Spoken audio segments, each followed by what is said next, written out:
الحمد لله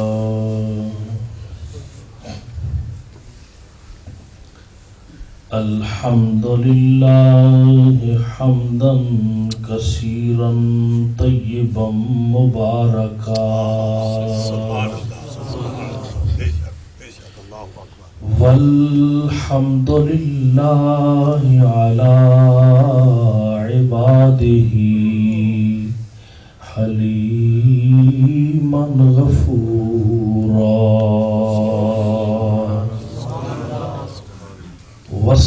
والصلاة والسلام على رسوله أرسله مبشرا ونذيرا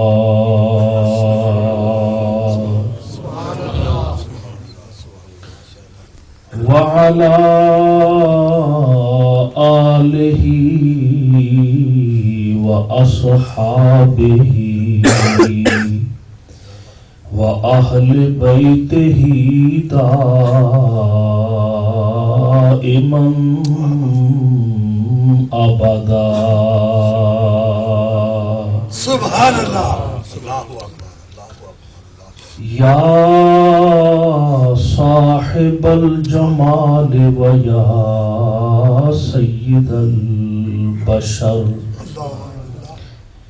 من وجهك المنير لقد نذر القمر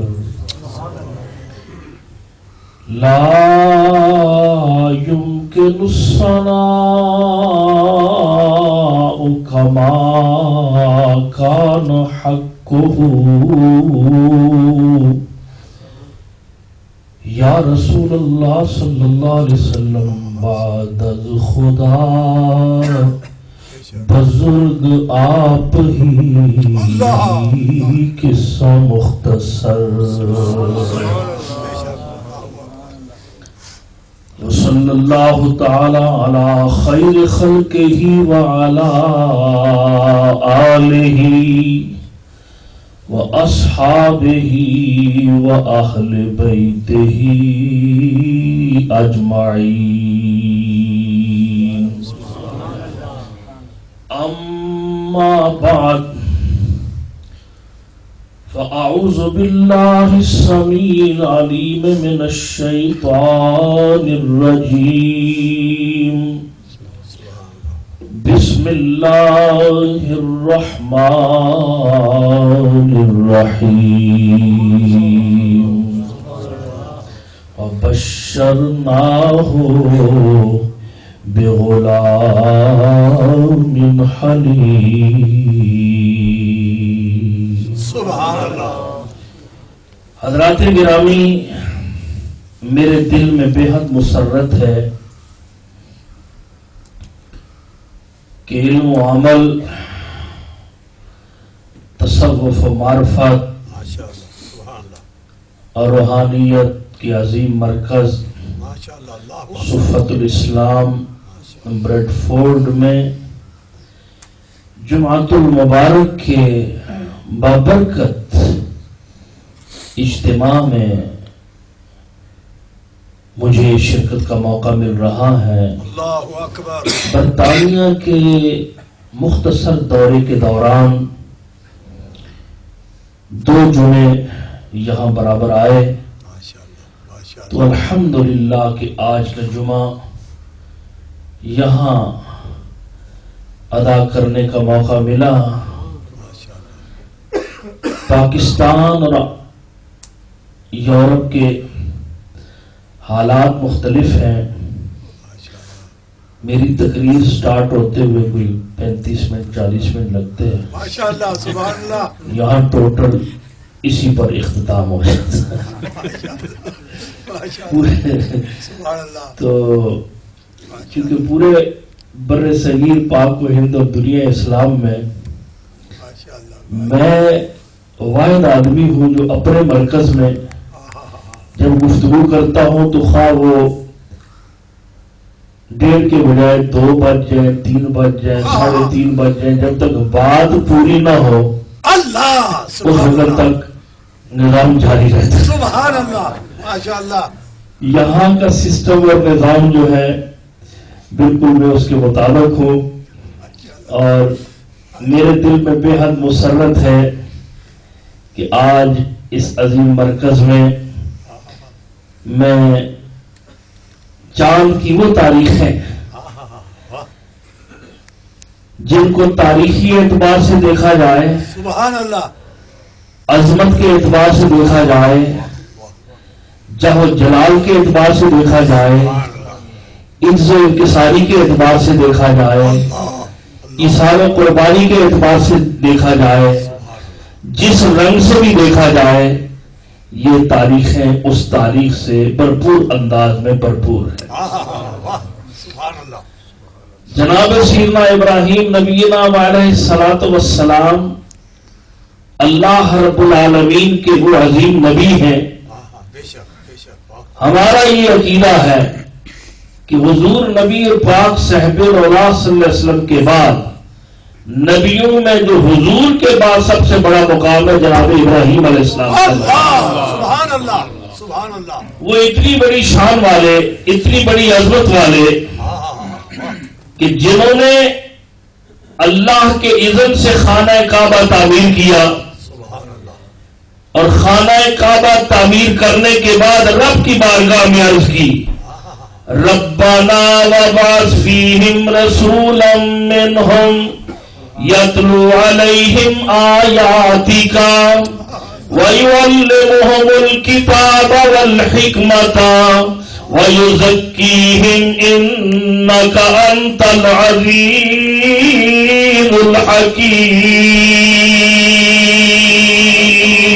سبحان اللہ جناب سیدنا ابراہیم علیہ السلام نے اللہ کے اذن سے خانہ کعبہ تعمیر کیا، اور تعمیر کے بعد اللہ کی بارگاہ میں ملتجی ہوئے کہ یا اللہ پاک، اس گھر کو بنانا میرا کام تھا، آباد تو نے کرنا ہے، اور نبی پاک صاحب اولاد صلی اللہ علیہ وسلم کے لیے اللہ کی بارگاہ میں عرضی کر رہے ہیں۔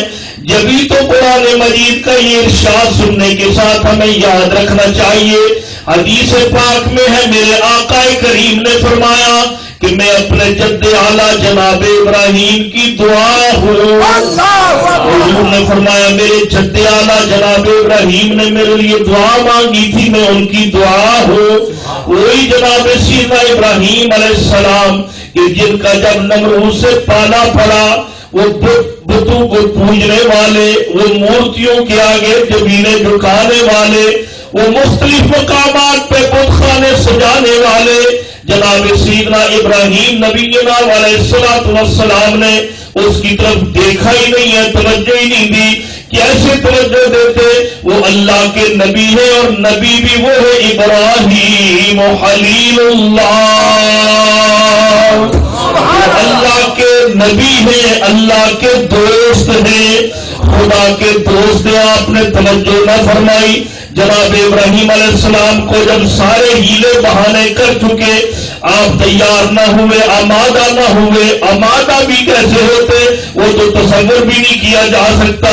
ظالموں نے بہت بڑا طوفان کھڑا کیا، ایک بہت بڑا ایندھن جمع کیا، اور طوفان لکڑ جمع کر کے آگ لگا کے جناب ابراہیم علیہ السلام کو برہنہ کیا، بالکل ننگا کر دیا، اور ننگا کر کے جناب ابراہیم علیہ السلام کو جب آگ میں ڈالنے لگے، جناب ابراہیم علیہ السلام اب سوچ رہے تھے کہ میں ہر وہ قدم اٹھاؤں گا کہ میرا رب مجھ سے راضی رہے۔ اب رب کی رضا کے لیے کپڑے اترتے ہیں تو اترتے جائیں، آگ میں ڈالتے ہیں تو ڈال دے۔ آج میں نے ثابت کرنا ہے کہ جی میں پیارا راضی ہے، مرضی میری سجن دی تجھے تو اپنی مرضی میرے کوئی گل کدے نہ بندی۔ اللہ اکبر جناب ابراہیم علیہ السلام کو جب ڈالا گیا، اب ظاہر ہے کہ جب منجلیق کو کھینچا گیا اور ان بڑکتے ہوئے شعلوں میں جناب ابراہیم علیہ السلام پہنچے، تو اللہ کا قرآن کہتا ہے قُلْنَا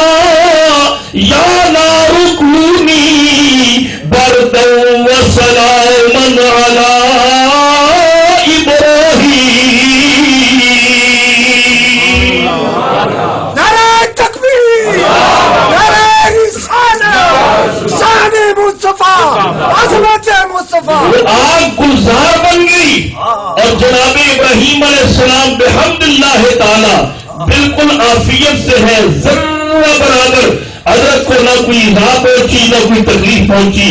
یہی تو وجہ ہے کہ اللہ رب العالمین شان دیکھیے، میں آقا کریم نے جبریل سے پوچھا، اے جبریل بتا تیری رفتار تو بڑی تیز ہے، تو آگ جمکن میں کہاں سے کہاں پہنچ جاتا ہے، لیکن بتا کہ اس تیز رفتاری میں تیز ترین رفتار بھی کبھی تو نے اختیار کی ہے؟ اب کہ یا رسول اللہ 4 موقع ہیں کہ میں نے 2 تیزی اختیار کی ہے۔ سرکار نے فرمایا وہ بتلا 4 موقع کون سے ہیں؟ عرض کیا اللہ کے حبیب پہلا موقع تو وہ ہے جب نمرود نے جناب ابراہیم علیہ السلام کو آگ میں ڈالا، تو جب وہ منجلیق کو بٹن کھینچ چکے تھے، حضرت آگ میں پہنچ رہے تھے، اللہ نے فرمایا کہ جبریل، عرض کیا یا رب جلیل، فرمایا قبل اس کے کہ میرا خلیل آگ میں پہنچے تو پہلے ہی وہاں پہنچ جا۔ اللہ کے حبیب بس اتنا حکم ملا تھا کہ اگلی ساعت میں وہاں پہنچ چکا تھا اور عرض کیا کہ یا اللہ پاک، یا رسول اللہ صلی اللہ علیہ وسلم دوسرا مرحلہ وہ عظیم مرحلہ ہے جب جناب اسماعیل علیہ السلام کے گلے پہ انہوں نے چھری رکھی تھی اور جب جلا رہے تھے اور اللہ نے مجھے حکم دیا کہ جا جنت سے جانور لے کے جا، اور قبل اس کے کہ وہ بیٹے کے گلے پہ چھری چلے تو وہاں جا کے پیش کر دے، میں نے جلدی سے حکم کی تعمیل کی۔ اور تیسرا موقع وہ ہے جب جناب یوسف علیہ السلام کو کنویں میں ڈالا گیا اور جب وہ کنویں میں پھینک چکے، اللہ نے فرمایا کہ جبریل قبل اس کے کہ یوسف پانی میں پہنچے تو پہلی جا کے پر بچھا لے، وہ ابھی پانی میں نہیں پہنچے تھے، میں نے پہلی بار بچھا لیے تھے۔ اور یا رسول اللہ جب غزوے میں جب آپ کا دندان مبارک شہید ہوا تھا اور جب خون نکلا تھا اور خون جب زمین پہ گرنے لگا تو اللہ رب العالمین نے فرمایا جبریل قبل اس کے کہ میرے حبیب کا خون زمین پر گر جائے، اگر یہ زمین کا ایک قطرہ بھی زمین پر یہ خون کا قطرہ بھی گر گیا تو قیامت تک فصل نہیں اگے گی، یہ ایک نیا احتیاط کا مسئلہ شروع ہو جائے گا۔ اے جبریل جلدی کر، حضور پاک کے خون کا قطرہ ابھی زمین پر نہیں پڑا تھا کہ میں نے پہلے جا کے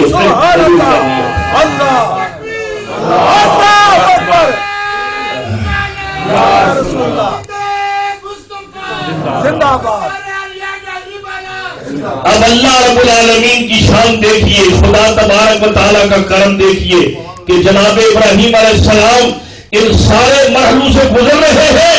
اب اللہ کی شان دیکھیے کہ جناب پر نہ کوئی ماننے والا ہے نہ کوئی تسلیم کرنے والا ہے۔ حضرت جناب لوط علیہ السلام جو رشتے میں آپ کے بھائی لگتے ہیں وہی آپ کو مانتے ہیں، وہی آپ کو تسلیم کرتے ہیں۔ فرمایا کہ میں بستی کو چھوڑتا ہوں، علاقے کو چھوڑتا ہوں اور شام کا رخت سفر باندھتا ہوں۔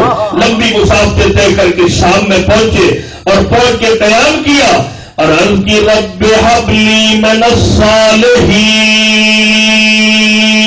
سبحان اللہ سبحان اللہ سبحان اللہ۔ اے پاک پروردگار تو اپنے کرم سے مجھے بیٹا عطا فرما، اور بیٹا کیسے؟ رب ہب لی من الصالحین، اے اللہ نیک اور صالح بیٹا عطا فرما۔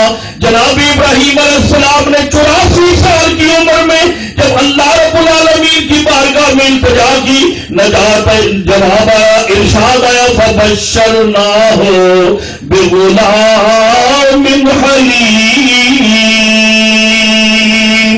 اللہ نے بشارت دے دی، انہوں نے لخت جگر مانگا تھا، اے اللہ مجھے تو ایسا بیٹا عطا فرما جو صالح ہو۔ رب نے فرمایا میں بیٹا دوں گا جو علم والا ہوگا، جس میں صبر بھی ہوگا، شکر بھی ہوگا، جس میں کمال بھی ہوگا، جس میں جمال بھی ہوگا۔ جناب ابراہیم علیہ السلام نے اللہ رب العالمین کی بارگاہ میں دعا کی، وہ دعا قبول ہو گئی اور جناب اسماعیل علیہ السلام تولد ہوئے۔ حسن و جمال یہ ہے کہ زمانہ دیکھ رہا ہے جناب اسماعیل کے نورانی چہرے کو، حسن کا منبع ہے، حسن کا مرکز ہے، آپ کی ایک جھلک دیکھنے کے لیے زمانہ بے قرار ہے۔ جناب سیدنا اسماعیل علیہ السلام اتنے حسین و جمیل ہیں۔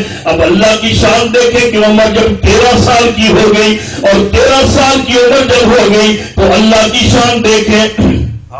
سبحان اللہ سبحان اللہ۔ فلما بلغ معه السعي قال يا بني إني أرى في المنام أني أذبحك فانظر ماذا ترى سبحان اللہ. قال يا أبت افعل ما تؤمر ستجدني إن شاء الله من الصابرين.